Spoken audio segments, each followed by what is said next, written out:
मुल्क के साबिक सदर और पूरी दुनिया में मिसाइल मैन के नाम से मशहूर मुमताज साइंसदान डॉक्टर एपीजे अब्दुल कलाम की आज बरसी है। वो हमारे दरमियान नहीं है, लेकिन उनकी यादें और खिदमात हमें उनके नक्शे कदम पर चलने की तलकीन करती रहेंगी। एपीजे अब्दुल कलाम का पूरा नाम अबुल फाखर ज़ैनुल आबिदीन अब्दुल कलाम था। उनकी पैदाइश 15 अक्टूबर 1931 को रियासत तमिलनाडु के रामेश्वरम में हुई थी। उनके वालिद एक माहीगीर थे। साबिक सदर न्यूक्लियर साइंसदान, मुसन्निफ, शायर और माहिर तालीम थे, जिन्होंने मुख्तलिफ शोबों में बेहतरीन कारकर्दगी का मुजाहरा किया।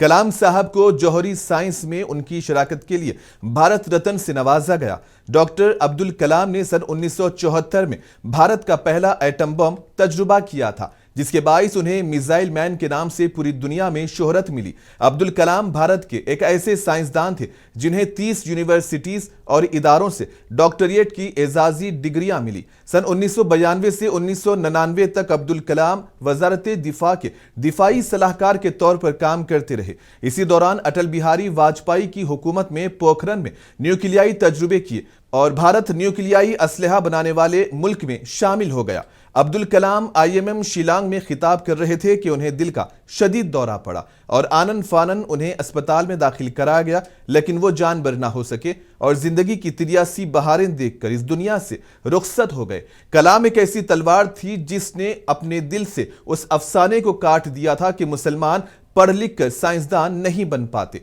कलाम साइंसदान, सदर या रहनुमा नहीं, वो इस बात का सबूत है कि ईमानदारी आपको कहां ले जाती है। और आज सारा मुल्क कलाम को खिराज अकीदत पेश कर रहा है।